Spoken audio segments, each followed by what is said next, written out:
Bonjour et bienvenue sur la chaîne du chasseur d'étoiles de midi, chaîne de réflexion et d'humour sur les 12 coups de midi. Alors si vous avez vu ma vidéo tout à l'heure, vous avez pu voir que TF1, comme Jean-Luc Reichmann, vous demande de scanner le petit QR code là qu'on peut voir sur la gauche avec Arthur. Donc si vous avez un problème pour avoir TF1, vous prenez votre téléphone et puis vous scannez et vous pouvez donc retrouver TF1. Jean-Luc Reichmann à la présentation, Stéphane Echer, c'est pas moi, Jean-Luc Reichmann l'avait sorti avant moi, 90 904 euros, voilà, donc il est content, il a gagné plein d'argent, il est content, il est content. Au coup d'envoi la première question. Que fait votre patron quand il vous passe un savon? Eh bien, il vous réprimande. Après, vous aviez elle avait un prénom que j'aime beaucoup, ce prénom Faustine, voilà, Faustine, là, qui était venue avec sa maman et sa meilleure amie Elodie, qui était en visio et qui avait, c'est quoi derrière? Euh, Attends, c'est une orchidée, hein. Alors, quelle est la particularité des mots 14 et 15? Eh bien, ils ne riment avec rien. Bon, alors 15, quand même, alors 11. Non, je déconne. Ensuite, vous aviez Stéphane qui était venu avec une amie et sa maman. Bonjour les filles. Alors, qu'est-ce qui rend insolite le ruban adhésif inventé par des étudiants ingénieurs de l'université Johns Hopkins aux États-Unis? Eh bien, il est comestible. Ensuite, vous aviez le palois qui s'appelait Thibaut, mon fils, qui était venu donc avec ses amis, qui faisait coucou et qui dansait. Alors, la question pour le palois, à quoi sert la méthode coton-tige dans les tutos fleuris sur TikTok? Eh bien, c'était pour appliquer du rouge à lèvres. C'est très intéressant. Ensuite, dans la chanson Les prisons de Nantes, il y avait un prisonnier. Mais qui vient le délivrer? Eh bien, c'était la fille du geôlier, la fille du geôlier. Ensuite, quel DJ italien se cache derrière le tube Thunder? Bon, on s'en fout un peu, mais c'était Gabriele Ponte. Après, à part Sherlock Holmes et le docteur Watson, qui est le personnage de fiction à Baker Street, donc c'était facile. C'était le docteur Who sur cette question. Stéphane est passé au rouge. Qui dit rouge dit duel. Il a pris Faustine en duel, qui est tombé sur une question tordue. Quelle comédienne possède des terres en Écosse? Et le titre de Lady de Glencoe. Eh bien, elle a dit Charlotte Rampling. C'était pas évident parce que c'était la française Marion Cotillard. Eh ouais. Parce que les autres, quand on regarde Gainsbourg, bon, c'était pas possible, mais bon, Christine Scott Thomas, je crois qu'elle est mariée avec un dentiste, donc aucun rapport, mais c'est vrai que Charlotte Rampling, ça aurait très bien pu, mais non, c'est-à-dire que comme elle avait acheté des terres en Écosse, et bien le fait d'acheter des terres, et bien elle avait eu un titre qui s'appelait le titre de Lady de Glencoe.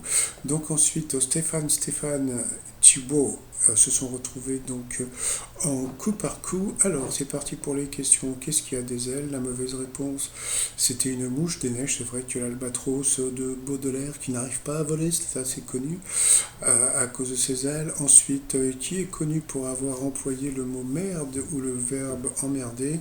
Eh bien, la mauvaise réponse n'était pas évident, c'était l'écrivain Rabelais. Ensuite, qu'est-ce que nous avons eu? Nous avons quelle proposition désigne un terme n'ayant pour voyelle que des hauts? Et c'est le palois qui n'a pas eu de popo, qui est passé donc à l'orange sur cette question, parce que le jeu chinois avec des tuiles, et bien le mahjong, il n'y a pas de zo. Donc sur cette question, il est passé au rouge. Qui dit rouge dit duel. Il a pris le Stéphane en duel, qui est tombé sur une question assez simple. De quel moyen de transport les frères Wright, Charles Lindbergh et Saint-Exupéry ont-ils marqué l'histoire? Donc bien sûr, c'était l'aviation. C'était une question assez simple. Mais bon, je pense qu'ils ont fait exprès. Je pense qu'ils ont fait exprès de le garder. Pourquoi faire? Pour faire un coup fatal entre Stéphane et Stéphane. Donc tu la sens, tu le sens le titre de ma vidéo. Stéphane va être éliminé. Stéphane va être éliminé en coup fatal. Mais on sait très bien lequel. Allez, ils ont lancé la pub, donc on se retrouve après. Les retours de pupub et début de la question pour le coucou fatal. Alors, la première question pour le maître de midi, quel est le prénom de l'ex-ministre Vallaud de Belkacem? Donc, bien sûr, c'était Najad. Tu l'aimes, Najad? Et surtout que maintenant, elle travaille à côté de chez moi, au truc des immigrés, je sais plus comment ça s'appelle, France Terre d'Asile. Quel pays a accueilli les Jeux Olympiques de l'an 2000? Eh bien, Stéphane, l'autre, le rose, Stéphane Rose, n'a pas trouvé, c'était l'Australie. Ensuite, en 65, France Gall a chanté Poupée de cire, poupée de con. Ensuite, il a trouvé quelle est la nationalité du rappeur Tupac. Alors ça, c'est une question pour Stéphane T-shirt, hein. Donc bien sûr, il était américain, question facile. Pour Stéphane Rose, qui incarne Juliette de Leonardo DiCaprio dans le film de Baz Luhrmann, donc c'était Claire Danes, il n'a pas trouvé. Ensuite, de quelle couleur est le gilet sans manche de Shrek? Et pourquoi pas son slip? Donc c'était marron, beige. Geneviève de Fontenay est surnommée la Dame au chapeau, donc là Stéphane Rose a répondu. Ensuite, dans la série, quel est le nom de famille des frères basketteurs Nathan et Luca? Donc le Stéphane T-shirt n'a pas trouvé, c'était Scott. Pourtant, il y a un truc que j'ai remarqué, c'est que eh bien, Stéphane connaît beaucoup de choses par rapport aux séries et aux jeux vidéo. Et parce que jusqu'à présent, j'avais pas fait le truc, mais voilà quoi. Donc vous allez voir maintenant, il va y avoir plein de questions sur les séries et les jeux vidéo. Ensuite, quel super-héros, tiens bah justement, est Tony Stark dans le civil, donc c'était Iron Man. Ensuite, à quelle chanteuse américaine doit-on le tube TikTok? Ça, c'était une question pour Stéphane Rose, hein, donc vous voyez, une question difficile pour lui. Ensuite, quelle boisson est surnommée Château La Pompe? Il n'a pas trouvé. Alors bon, je veux pas dire du mal, mais Château la Pompe, eh ben c'est un truc, même ma grand-mère, elle le dit, si elle le disait quand même, ma grand-mère disait Château la Pompe, mais mon père le disait pas, hein. C'était un truc de yeuve, comme on dit, quel gâteau au fromage frais, j'adore ça, reposant sur une pâte à biscuits originaire de New York, donc bien sûr c'est le cheesecake. Ensuite, à quel américain devons-nous les chansons Born in USA, Born to Run? Donc ça c'était pour le maître de midi, donc vous voyez la différence de question, mais bon c'est pas grave, moi maintenant j'ai l'habitude, moi ça me fait rire.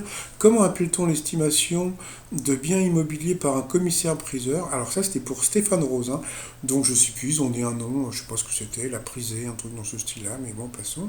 Ensuite, quel philosophe des Lumières a écrit L'homme est né libre et partout il est dans les fers? Donc ça c'est encore pour Stéphane Rose, bah, il n'a pas trouvé, c'était Rousseau.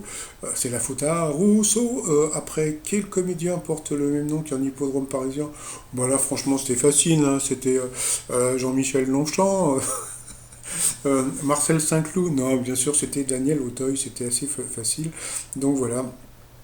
Sur cette question, eh bien voilà, comme je vous l'avais prédit, donc Stéphane a été éliminé par Stéphane, voilà, bon, et puis il a sauté de joie, alors, ça on a l'habitude, il n'y a plus rien à dire là-dessus. Par rapport au coup de maître, alors il y a un truc qu'il faut savoir, c'est que bon là, regardez bien la tête de Stéphane, il est très concentré pour le jeu.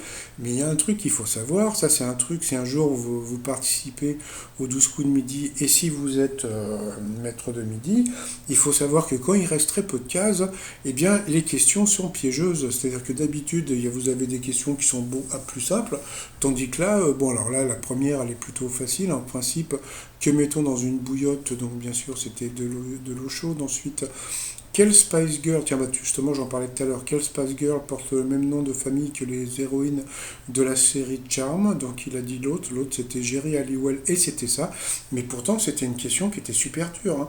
Et ça il le savait, et pourquoi il le savait? Parce qu'il est spécialiste des séries, de tous ces trucs-là. Ensuite, quelle était la nationalité du créateur de l'eau de Cologne? Donc là, tu te dis, bah oui, Cologne c'est en Allemagne. Et puis quoi? Et bah ouais, donc il a dit l'Allemagne, et bien c'était italienne. Donc il l'a eu dans l'os, regardez la tête qu'il fait, donc il n'était pas content du tout. Mais bon, c'est comme je dis, hein, quand il reste très peu de cases, ils mettent que des questions difficiles pour retarder la découverte de l'étoile mystérieuse, pour que les gens téléphonent. C'est-à-dire que là, Jean-Luc Reichmann Brinkman a dit d'appeler aujourd'hui. Il va le redire pour l'émission de lundi et de mardi, et etc., etc. Donc je pense que l'étoile va être trouvée mercredi hein, maintenant. Que sent quelque chose de Nidoreux? Vous voyez, encore une question difficile. Il n'a pas l'habitude d'avoir des questions comme ça. Donc il a dit l'eau de Javel. Eh bien, ce n'était pas l'eau de Javel. Donc voilà, donc il a perdu encore une étoile et un zéro. Donc c'est ce qu'on appelle comment dire un coup d'arrêt, mais pas, je vais pas le refaire.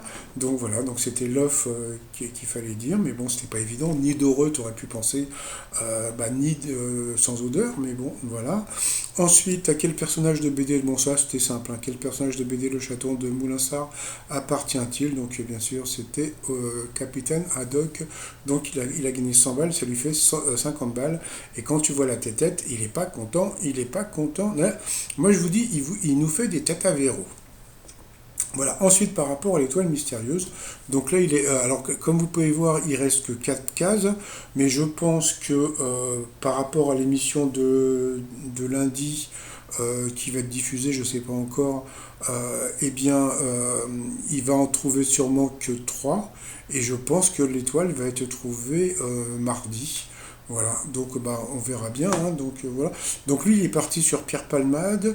Donc moi, à la base, j'étais parti sur Christine Bravo. Après, par la suite, bon, il y a deux noms qui sont sortis plus souvent. C'était Louane et Boccolini, là. Voilà. Alors, par rapport aux personnes qui m'ont donné des noms par rapport à l'étoile mystérieuse, donc vous aviez Monique qui m'avait dit Brigitte Macron, Guillaume, Jean-Pierre Pernaut, Paul, Cameron Diaz, Charlie Chericro, Kitty, Vanessa Paradis et Pierre Richard, Marie-Christine, Catherine Fro, Jean-Marie Chella, Sébastien m'a dit Françoise Hardy, Marie Isabelle Huppert, et récemment j'ai Paul qui m'a dit Karine Ferry, Jean-Pierre Jacques Brel, France Jacques Dutronc, Patricia Laurence Boccolini, Christo Louane et Dominique Carla Bruni. Donc bon, par rapport à l'étoile mystérieuse, pour l'instant, franchement, quand je vois tous les éléments, on dirait du, comment dire, ça ressemble plus à Laurence Boccolini. Donc si c'est ça, c'est Patricia qui aurait gagné le t-shirt. Donc bah, on verra, hein, comme je l'ai dit, ça sera sûrement trouvé mardi. Hein, donc voilà. Sinon, bah, le t-shirt du jour, bah, justement, hein, c'est le t-shirt de Chasseur d'étoiles. Voilà, sur le site remignon.com. Et sinon, bah, moi, je vais vous souhaiter une bonne journée et je vous dis bon dimanche. Tout simplement, bye bye.